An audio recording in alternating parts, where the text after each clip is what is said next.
Welcome back to our deep dive into plant consciousness. I'm Justo, and we're now at the most exciting part of our journey. In the first two episodes, we explored the controversial claims about plant telepathy and examined why those claims were rejected by science. Today, we're going to discover what plants can actually do, and I promise you, the reality is more mind-blowing than any science fiction. But first, I need to share something incredible that happened during my research for this episode. I was interviewing Dr. Monica Gagliano, one of the world's leading researchers in plant behavior, when she told me about an experiment that literally made me question everything I thought I knew about intelligence and learning. She had taken the Mosa pudica plants, those sensitive plants that fold their leaves when touched, and repeatedly dropped them from a small height. Initially, the plants would fold their leaves each time, treating the drop as a potential threat. But after multiple drops, something remarkable happened. The plants learned that the dropping wasn't actually dangerous, and they stopped folding their leaves. Now you might think, so what? That's just the plants getting tired. But here's the kicker. When Dr. Gagliano tested the plants weeks later, they still remembered. They had formed a lasting memory of the experience and could distinguish between the harmless dropping and other genuinely threatening stimuli. Plants without brains, without neurons, without anything resembling a nervous system had demonstrated learning and memory. This discovery rocked my world because it forced me to confront a fundamental assumption I didn't even realize I had, that learning and memory require brains. But if plants can learn and remember, what does that tell us about the nature of intelligence itself? During my 3-month investigation, I've discovered that we're in the middle of a revolution in plant science. Researchers around the world are documenting plant capabilities that would have been considered impossible just decades ago. And the implications extend far beyond botany into our basic understanding of life, intelligence, and consciousness. Let me take you on a tour of the most shocking discoveries in modern plant science, starting with the plant internet. Yes, you heard that right. Plants have their own version of the internet, and it's been operating for millions of years. Beneath the forest floor lies an intricate network of fungal threads called mycorrhizae that connect the roots of different plants. Through this network, plants can share resources, exchange information, and even warn each other about threats. When a tree is attacked by insects, it can send chemical signals through this network to alert neighboring trees, which then begin producing defensive compounds before the insects even reach them. But it gets even more sophisticated. Large, established trees, often called mother trees, can recognize their own offspring and preferentially send them nutrients and information through this underground network.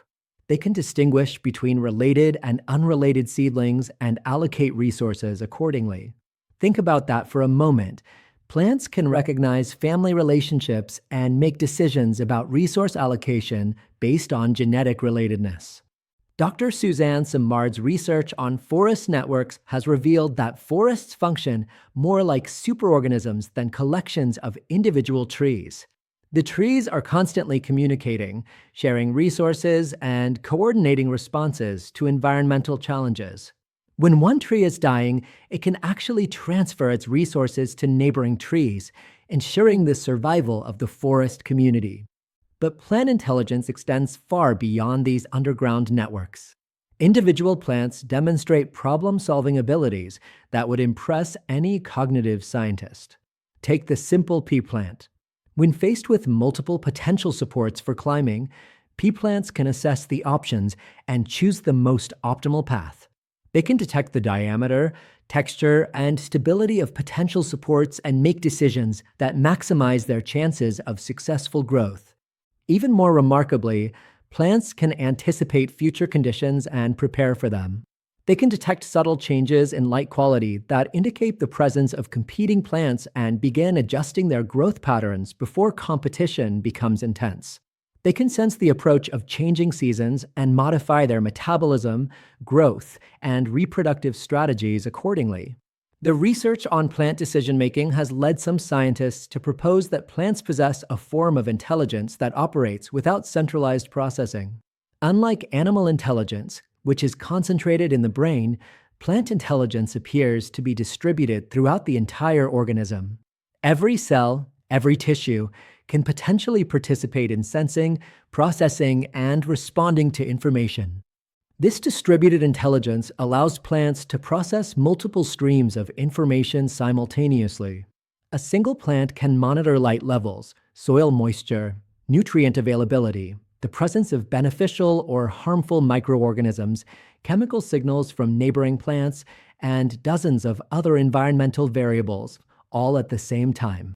It then integrates all this information to make complex decisions about growth, defense, reproduction, and resource allocation. But perhaps the most shocking discovery in recent plant research involves plant communication. Plants are constantly talking to each other, and we're just beginning to understand their language. When attacked by herbivores, many plants release volatile organic compounds into the air. These airborne chemicals serve as warning signals to neighboring plants, which respond by increasing their production of defensive toxins or attracting predators of the herbivores. But recent research has shown that this communication system is far more sophisticated than simple alarm calls. Plants can provide detailed information about the specific type of threat they're facing. The chemical signatures they release can indicate whether they're being attacked by chewing insects, sucking insects, or mammalian herbivores. They can even specify which part of the plant is under attack. Neighboring plants receive this information and tailor their defensive responses accordingly. Some plants can even engage in deceptive communication. Certain orchids produce chemical signals that mimic the pheromones of female insects, tricking male insects into attempting to mate with the flowers and inadvertently pollinating them in the process. The more we learn about plant communication, the more it resembles the complex signaling systems we see in animal societies. Plants can eavesdrop on the conversations of their neighbors, they can lie and deceive, they can call for help, and they can form beneficial alliances. But here's where things get really mind-bending. Recent research has suggested that plants might even be capable of learning from each other. When one plant in a community learns to respond to a new environmental challenge, there's evidence that neighboring plants can acquire similar responses more quickly than they would through individual trial and error. This raises the possibility of plant culture, the transmission of learned behaviors through plant communities. Just as animal cultures pass down knowledge and skills from generation to generation, plant communities might develop local traditions and adaptations that persist over time. The implications of these discoveries are staggering.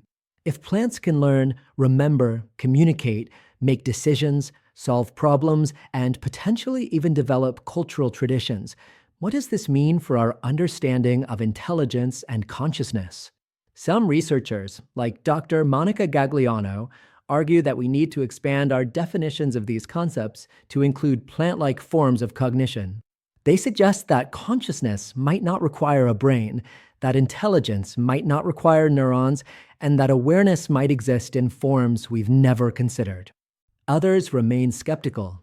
They argue that what we're seeing in plants is sophisticated biological programming, but not true consciousness or intelligence in any meaningful sense.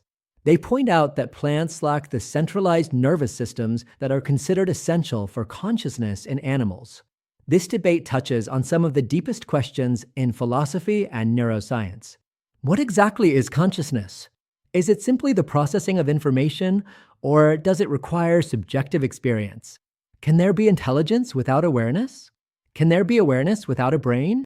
During my investigation, I realized that these questions don't have easy answers.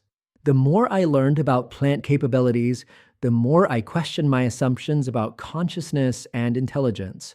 If a plant can learn from experience, remember past events, make complex decisions, communicate with its neighbors, and adapt its behavior based on changing conditions, how is this fundamentally different from what we call intelligence in animals? But here's what I found most profound. Whether or not plants are conscious in any human-like sense, they've clearly evolved remarkable solutions to the challenges of survival. They've developed ways to gather and process information, to learn from experience, to communicate and cooperate, and to make complex decisions about their behavior. These capabilities emerged through hundreds of millions of years of evolution, shaped by the unique challenges of plant life. Plants can't run away from danger, so they've evolved sophisticated early warning systems. They can't actively hunt for resources, so they've developed intricate networks for sharing and trading. They can't physically fight off attackers, so they've mastered chemical warfare and biological alliances. The result is a form of intelligence that's alien to us, but perfectly adapted to the plant way of life. It's distributed rather than centralized, chemical rather than electrical, slow rather than fast, but remarkably effective. This realization has completely changed how I see the natural world. Every garden, every forest, every patch of weeds is actually a complex community of intelligent beings, constantly sensing, communicating, learning, and adapting. The natural world around us is far more alive and aware than we ever imagined. But this raises profound ethical and philosophical questions that we'll explore in our final episode. If plants are truly intelligent beings with their own forms of awareness, what does this mean for how we treat them? What does it mean for agriculture, for conservation, for our entire relationship with the natural world? In our final episode, we'll grapple with these difficult questions and explore what the plant consciousness revolution might mean for the future of humanity. We'll also look at the cutting-edge research that's pushing the boundaries even further and consider what we might discover about plants in the years to come. But for now, I want you to step outside and look at the plants around you with fresh eyes. Consider the possibility that they're not just passive decorations or resources for human use, but intelligent beings with their own forms of awareness and experience. Consider the possibility that every leaf, every flower, every blade of grass is part of a vast community of thinking, feeling, communicating organisms. Whether or not that's literally true, approaching the natural world with this level of respect and wonder can only make us better human beings.